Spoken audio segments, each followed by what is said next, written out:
Hi, my lovely people. Welcome back to my channel, the place where we discuss everything.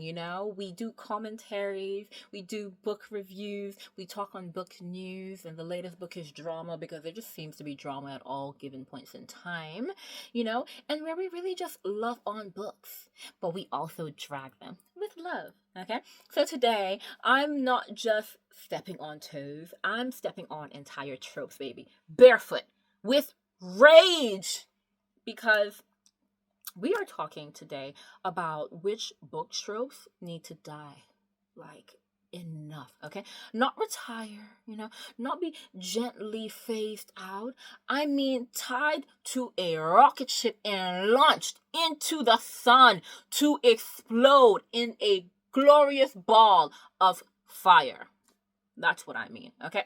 Now, before anyone starts clutching their annotated collector's edition of some absolute nonsense, I'm gonna say this now. I don't really like book tropes to begin with. I feel like you guys know this, because we spoke about the tropification of books, and you guys know how I think the tropification of books is one of the key reasons the industry it's in is in its every book feels the same flop era. Plot. Who needs it for a lot of these books? Just slap on some enemies to lovers on the blurb, and boom, you got a bestseller. But since tropes aren't really going anywhere, we have to be honest, they're not for the foreseeable future.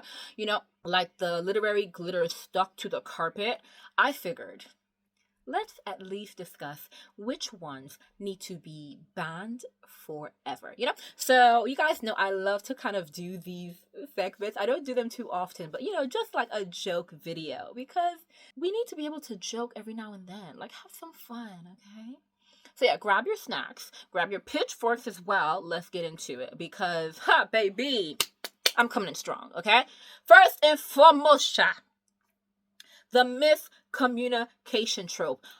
Just talk to each other, please. Like this one makes my blood pressure rise. I'm only in my 20s. I shouldn't be this stressed, okay? If like your entire third arc conflict is because you didn't finish your sentence, you assumed something you overheard while eavesdropping from behind a curtain, from another room, from under a table, whatever you want to do. Be for real. Guys, we are adults, okay? We pay bills, at least I do, okay? Use your words. Oh my goodness. I only accept miscommunication in middle grade books. They don't know how to speak. They can barely string two sentences together. Come on. I'm joking, obviously. I love my middle grade, and a lot of times they give more complex plots than YA and even some adult books, okay? Let's not do too much. But miscommunication, like, that's not tension, like, it's not mystery, it's just vibes and vibes alone, and vibes just to get the book to 300 pages, if we're being honest, because these vibes are not good ones. No. Guys, when this trope is used, I'm already in like a rage, but when it's used multiple times in one book, you know what? Where's my bin? Get in the bin. Get in the bin. Like, enough. I've had absolutely enough. Because, guys, speak. Use your words. If you're not good with your words, like me, because sometimes I just cannot vocalize my emotions, my feelings. Not sometimes, at any time. I just can't do it. Get you a piece of paper, bruh. Write it down. Send a letter. Because you know what? We be seeing the miscommunication trope in the Regency era romances as well. You know what? Letters were popular back then. Go and send one. Okay? I've had enough. Okay? That one, get rid of it immediately. It doesn't deserve to be in any more books. Launch into the sun, into the stratosphere. Let it burn and let it not return. Okay? Okay. Now, on to the next one. And this one, it's so funny. Every time I see this one, I just sit there like, guys, hang it up. Flat screen, like, please. The not like other girls trope. Literally the internalized misogyny in a novel.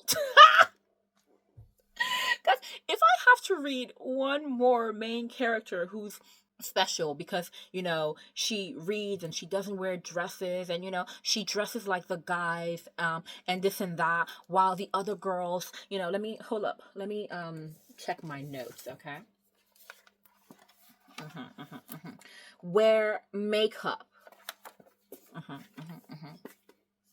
If I have to read one more, guys, I'm gonna scream. I'm gonna scream. Very much so.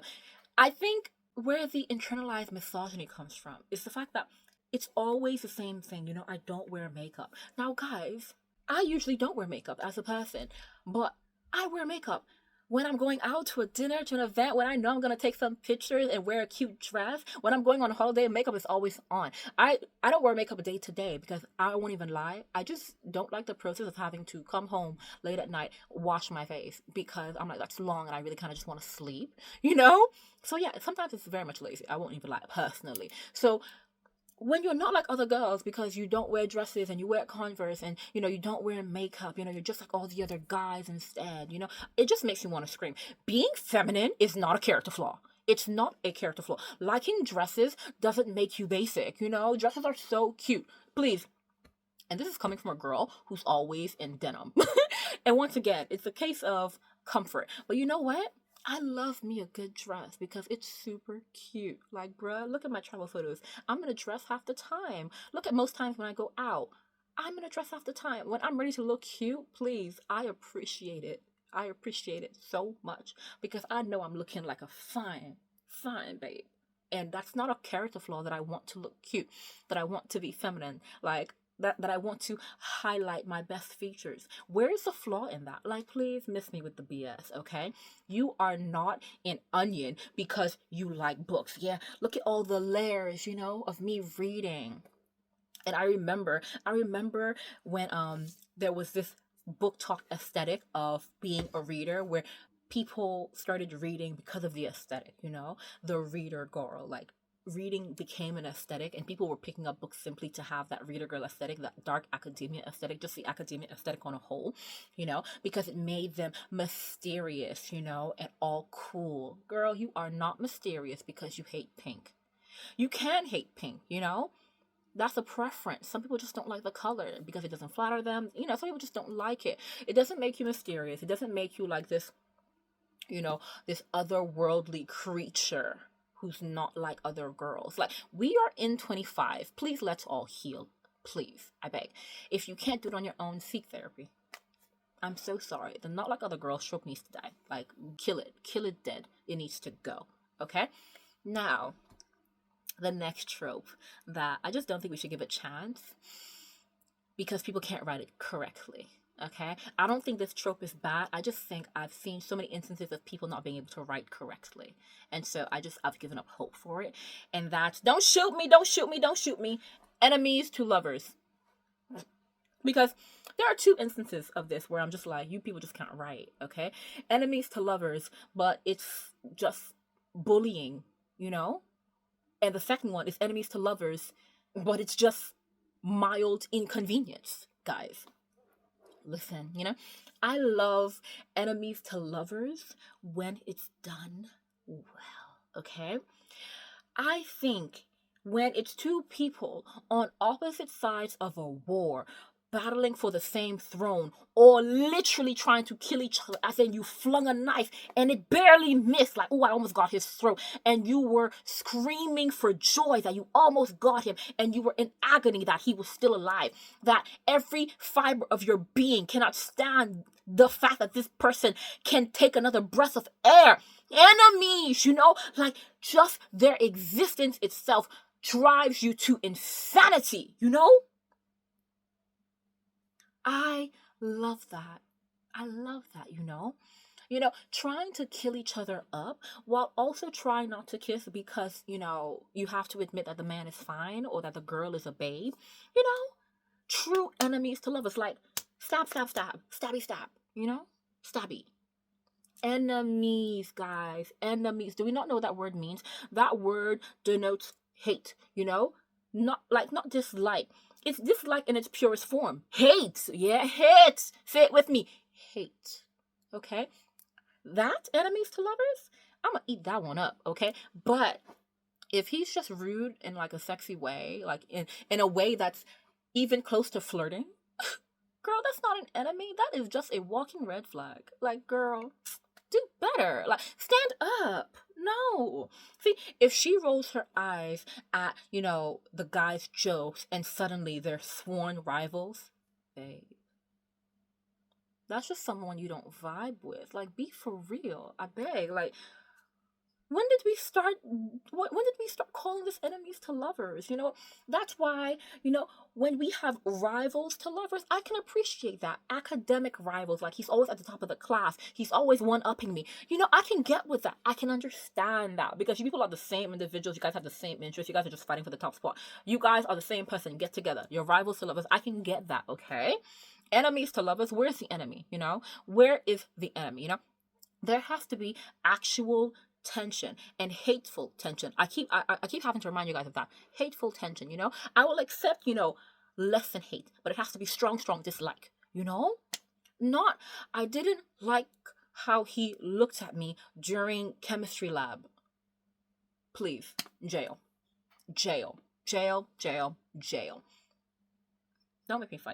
Don't make me fight you. I've seen some stupid enemies to lovers, guys, but do better. Also, if he's calling you names, insulting you, and you fall in love after he softens slightly, that's not an arc. That's Stockholm Syndrome with extra steps. Guys, bully romances are very interesting. I can say for a fact that I've seen some bully romances, and I'm just like, I can hear it. But we have to admit that we've gone past the era of the bully romance.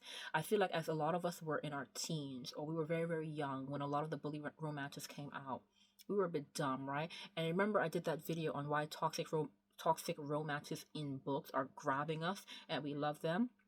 We've spoken about that. So, we can excuse liking bully romances late, in our early lives, but I feel like to just stop and save a new generation from nonsense, I feel like we should just put the bully romances to rest. In a deep grave, and then light it aflame, and then inside a sinkhole, send it to hell. I don't care. Just throw it away forever. Kill it. Okay? Now, the next trope. See, this one is one that grinds my gears. I don't like it at all. I don't like it at all. The I'm not beautiful, but everyone thinks I am. That one. See, if I read one more time, I'm so plain. I'm just ordinary. My hair is brown. I have glasses, and then 3 men, 2 kingdoms, and an immortal elf prince are like, you're the most stunning woman I've ever seen. Girl, just say you're hot. It's okay. We support you, We will back you. You a fine babe. Own it, okay? I just can't. Invest in therapy if you can't admit it. Because at this point, I'm going to beat you down into the ground myself. Like, I won't just bury the trope, I will bury you with it, okay? This humble brag in disguise, it's tired, okay? We've seen her. We've read her. Let her rest, okay? Put her down, Run her over if we have to. Like, do what we must, okay? Just burn it to the ground. Burn it. Like, we've had enough. Because it really does, it grinds my gears. Like, and this alongside the extremely skinny girl trope. I was just like, bro, half the time if you guys describe them like they're anorexic. I'm just like, there's nothing wrong with being naturally thin and you a fine babe, but they just be the focus on the I'm not pretty and I'm all skin and bones, and they're just like, I love her little tot. I'm just like, bro, I've had enough. Kill it dead. I just can't do it. Ugh. Like, please, either just brag proudly or go to therapy, because one of the two is necessary here. Enough. Next, the instant love. Also known as, hi, I met you yesterday, but I'd die for you in a second. Ugh. What is that? See, I don't even know your surname. I don't know your trauma. I don't know your birthday, bruh. And yet, we're soulmates. Things like this, I think, grind my gears whenever I see it. I was going to say there are certain circumstances where I see it and I hate it. No, but I hate it at all points in time. Now, we have seen the tropes where, the fated mates and stuff like that, all this back and forth, yada yada nonsense. But at least in those stories, at least the ones I've seen, it's a case of I've acknowledged she's hot, I feel a draw to her, and then we get to know each other's personality and I like you more. Those are okay. And even then, I'm just like, you know, like kind of basic because I've been reading a bunch of them. But no, I see you, and immediately we're soulmates. I don't know if you are a serial killer from hell. We are soulmates. See, we're ready to burn kingdoms down and commit war crimes together because our hands touched. Not even touched, brushed. Like, guys, please. Let people just flirt awkwardly. Let them banter, let them make bad jokes and fall in love slowly, like the rest of us in this world, okay? For the ones who have fallen in love. Heartbroken. Not every romance has to move at the speed of a TikTok trend. Like, it's just not cute and it doesn't make any sense, okay? Like, it's not necessary. Like, it shouldn't be a thing. Like, kill it dead, please. Like this bug. The heck is that? And where did you emanate from? I beg. Now, the next one is one where there's a caveat here. This is really just in cases of bad writing, okay? Because in cases of good writing, oh, I'm eat it up. I'm eat it up. And that's the evil for no reason, the little mustache twirling villainy. Like, please, like, the villain is evil because he just is. Now, when I say this, there's a caveat. I like pure evil villains. I do. Want to know why I like pure evil villains? Because there's no negotiating. There's no let's have a conversation. There's no Naruto talk no jutsu. This man is a psychopath. This woman is literally off her rockers, just evil. Think Azula, just evil. Just absolutely purely evil. No motivation, no backstory, no reason, just pure evil, okay? I like that when it's written well. Sometimes, though, no, it's literally just like pure vibes and maybe an accent. And I'm like, this is a poorly written villain. I would like purely evil with a bit of context, something to make it make sense. Or you write the story so well that you explain that he's purely evil, he's a psychopath. He doesn't feel the same way that we do. Because in that sense, there is some backstory. When you literally have nothing to back it, when you have like no reasoning at all, I'm just there like, sir, did your cereal betray you as a child? Did someone steal your kingdom? Like, were you left out of a group chat? Give me something, okay? Something. I need layers, some form of complexity or great storytelling that makes the psychopathy very, very reasonable, okay? Give me villains who are messy, tragic, and maybe a little right. I feel like we can talk about a few villains who were possibly a bit right. Well, that's a conversation for another day because some people aren't ready for it, but give me something, not just someone who monologues and then vanishes in chapter 43. What's going on here? Like, do me better than that. You're a better writer than that, or are you? And the very, very last one, and I think I've spoken about how much I hate this trope so much because it's terrible. It's terrible writing. Doesn't matter how you spin it, it's terrible writing. And that is love triangles. Pick a side and stick with it. I'm like, guys, I always think, I'm like, how charming are you? How charming are you? Truly. There is no reason two intelligent, beautiful, emotionally available people are fighting over you while you spend 300 pages being confused. And it's always obvious who you choose or who you should choose. Guys, the love triangles are my probably one of my most hated tropes, if not my most hated trope. It's like we're reading this book and you're going to act like we don't all know this dark-haired brooding one with a tragic backstory will win over the sunshine best friend who you've known for your entire life and was really just a love of circumstance and familiarity. Like, you really think we don't know? Like, guys, please, especially because these triangles, they don't have real tension, stakes, mutual love on all sides. Nah, it's just filler. And I'm tired, okay? I'm genuinely exhausted. Enough. Just get rid of the love triangle. You guys, you've tried. You've really tried. I'm gonna give you a point for trying over these last few years.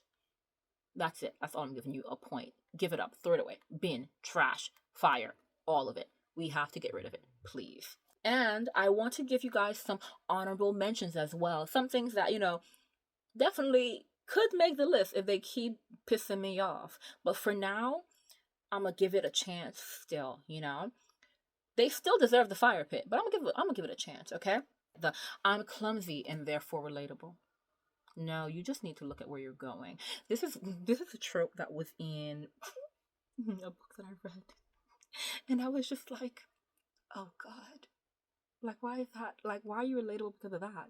Because, like, if anything, you're not relatable. The rest of us can walk. Like, we know how to walk without literally burning an entire city to the ground. Like, do better. Do better. And another one, dead parents as your entire personality. Because truly, therapy is right there. Therapy is right there. 100%. And let's not forget, like, and this goes to the enemies to lovers, but it's just a bully. The brooding male love interest who's really kind of just mean. Like, bruh, touch grass. Touch grass. Also, you can go to therapy too. Like, do better. Do better. 100%.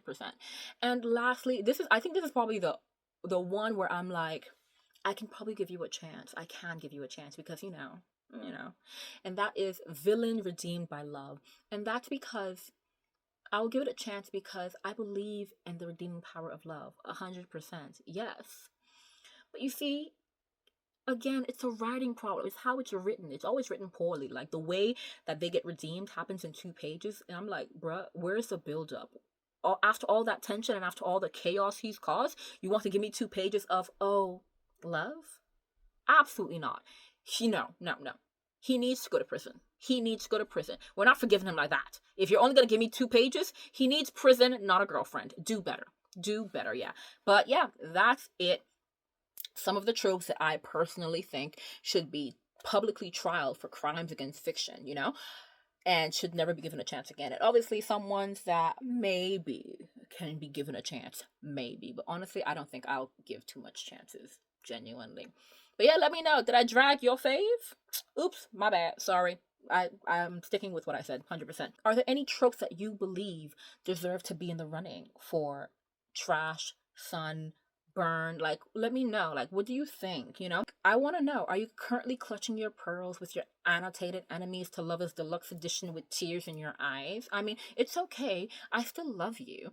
But, let me know in the comments, like, which tropes do you think need to die a very, very dramatic, not even dramatic, melodramatic, over the top death, because it's trash? And which ones do you think I was being a bit too harsh on, like, they deserve to stay? Like, maybe I'll do a part 2 for tropes that can stay but with conditions, and then list all the conditions, But yeah, I had fun today, guys. Like, sometimes you just deserve a bit of chaos, shade, absolute burning of the trope village. Like, I just absolutely enjoy it because, we need some time to rant loudly and have fun. But yeah, that's it for today, guys. Until my next hot take. So yeah, I will see you guys soon. And hopefully it won't be as bad. And hopefully this wasn't as bad as you saw it. I'm sure I didn't burn all of your favorite tropes. And if I did, why are they all your favorite tropes? Joking. But yeah, maybe not. Yeah, I'll see you guys next time. Bye.